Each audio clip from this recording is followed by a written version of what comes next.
It all started in a quiet pharmacy on an ordinary night, or so it seemed.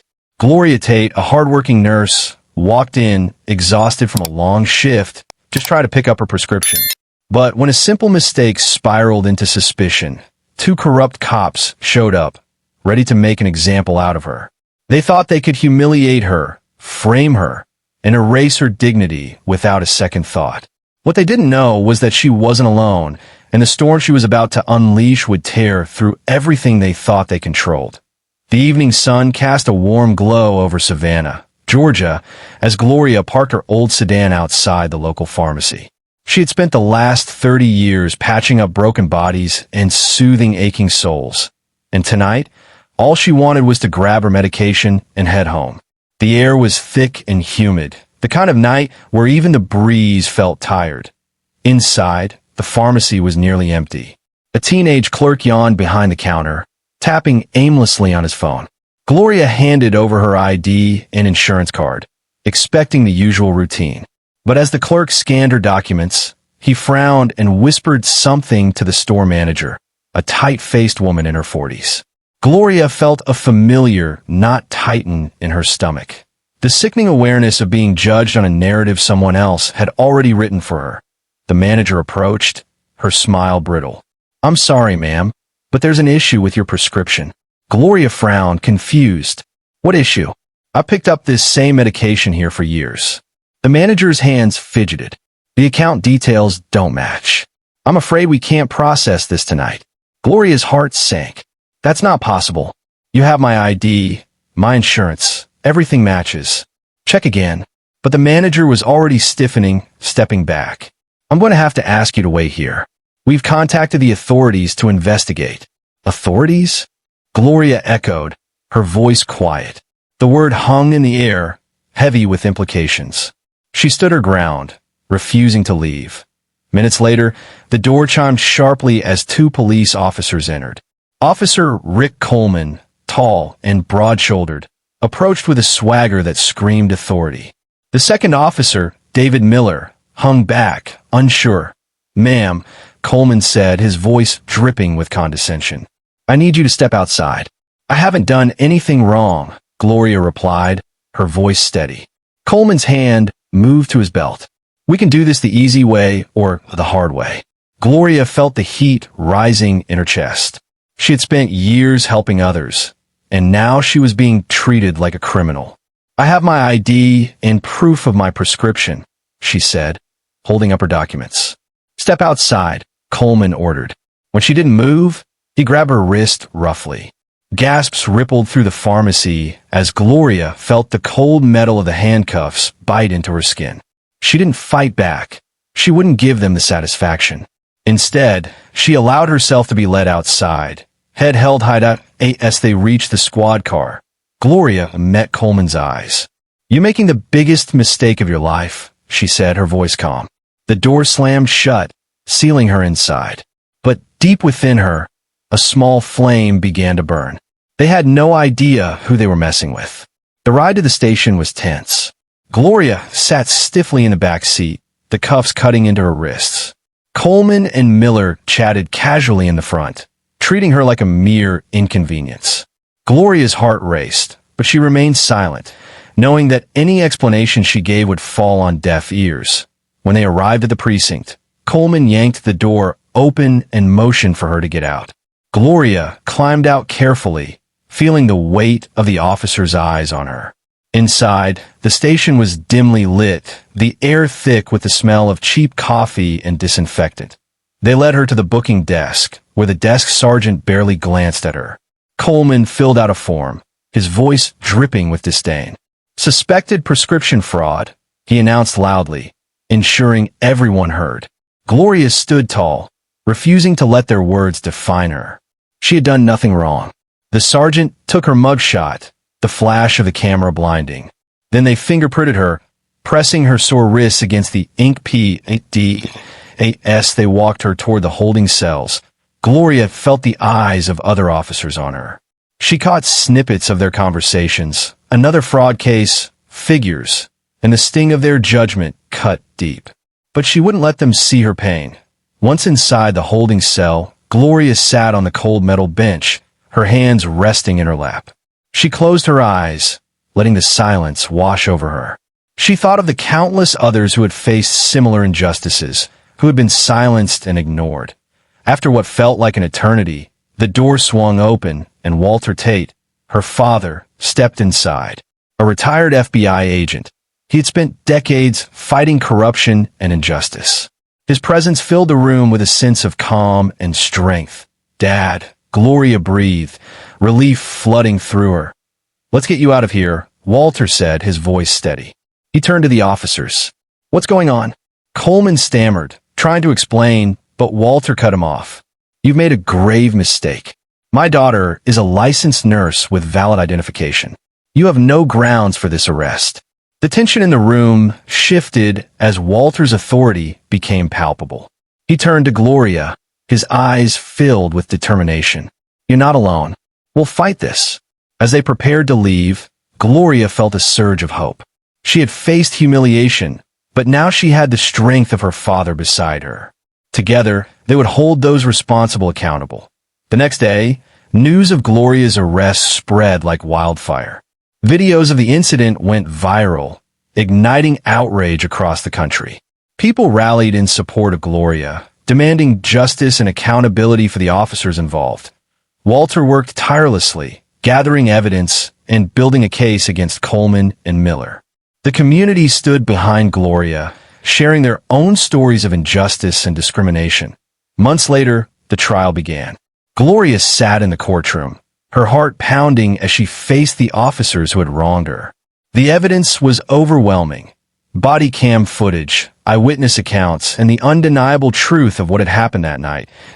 As the verdict was read, Gloria felt a wave of relief wash over her. The jury found Coleman and Miller guilty of unlawful arrest and civil rights violations. They were sentenced to prison, their careers shattered. In the aftermath, Gloria became a symbol of resilience and strength. She spoke at rallies, sharing her story and advocating for change within the police department. The community rallied around her, demanding reforms and accountability. Gloria's fight was far from over, but she was no longer alone. She had turned her pain into purpose, and together with her father and the community, they were determined to create a better future.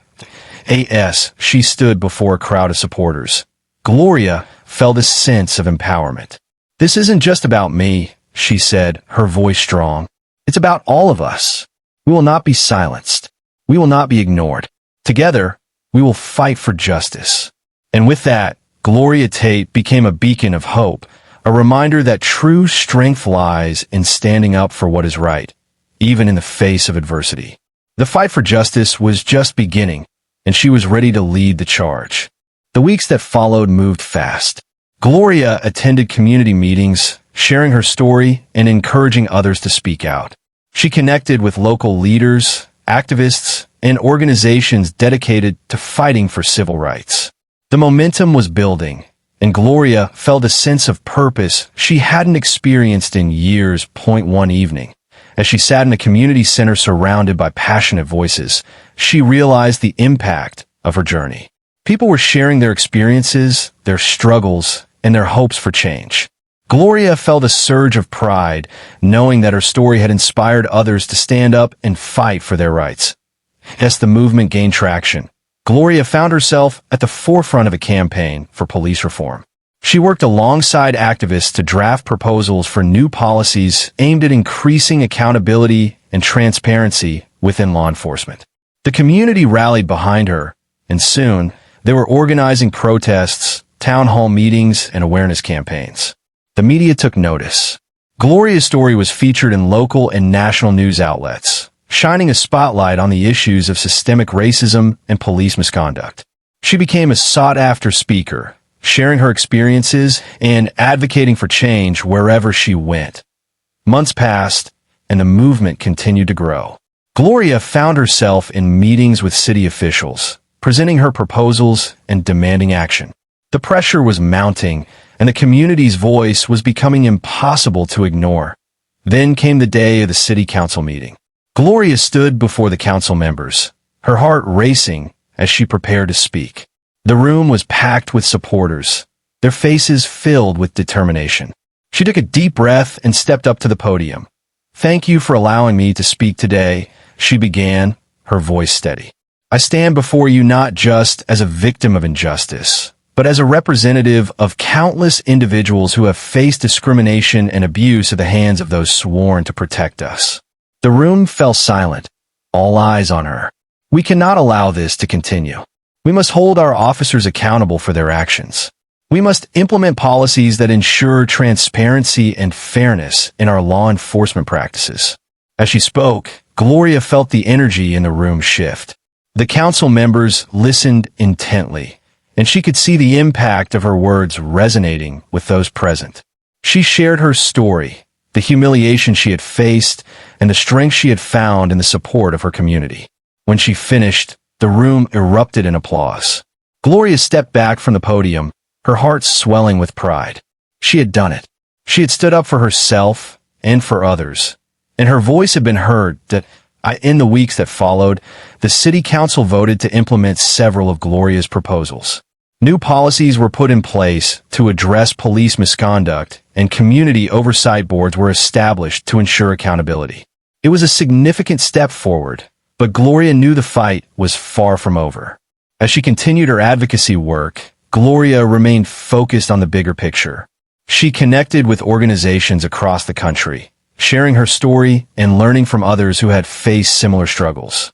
Together, they formed a network of support, amplifying their voices and pushing for change on a national level. One evening, as Gloria sat in her living room reflecting on the journey she had taken, she felt a sense of hope. The fight for justice was ongoing, but she was no longer alone. She had built a community of allies, and together, they were making a difference. The phone rang, interrupting her thoughts. It was Walter. "Gloria, you won't believe the news," he said, excitement in his voice. "The DOJ is launching a nationwide initiative to address police misconduct, and they want you to be a part of it." Gloria's heart raced. This was the opportunity she had been waiting for, a chance to take her fight to a larger stage, to advocate for change on a national level. "I'm in," she said, determination flooding her voice. As they discussed the details, Gloria felt a renewed sense of purpose. She was ready to take on this new challenge, to continue fighting for justice and equality. The road ahead would be long and difficult, but she was prepared to face it head on. In the months that followed, Gloria traveled across the country, speaking at conferences, participating in panels, and sharing her story with anyone who would listen. She became a powerful advocate for change, inspiring others to join the fight for justice. And through it all, she never forgot the little girl who had watched her from the passenger seat of the Corvette. Maya had become a symbol of hope for Gloria, a reminder of why she fought so hard. She wanted to create a better world for the next generation, a world where children could grow up without fear of discrimination or injustice. As Gloria stood on stage at a national conference, addressing a crowd of thousands, she felt a surge of pride. "We are the change we seek," she declared, her voice ringing with conviction. "Together, we will dismantle the systems of oppression and build a future where everyone is treated with dignity and respect." The crowd erupted in applause, and Gloria knew that her fight was far from over. But she was ready. She had faced the darkness and emerged stronger, and now she would continue to shine a light on the path to justice. In the end, Gloria Tate's story became a testament to the power of resilience, the importance of community, and the unwavering belief that change is possible. She had turned her pain into purpose, and in doing so, she had inspired a movement that would echo through generations to come. As she stepped off the stage, Gloria felt a sense of fulfillment wash over her. She was not just a survivor. She was a warrior, and she would continue to fight for justice, one step at a time. The journey was long, but with every voice raised in solidarity, they were one step closer to a world where dignity and respect were not just ideals, but a reality for all.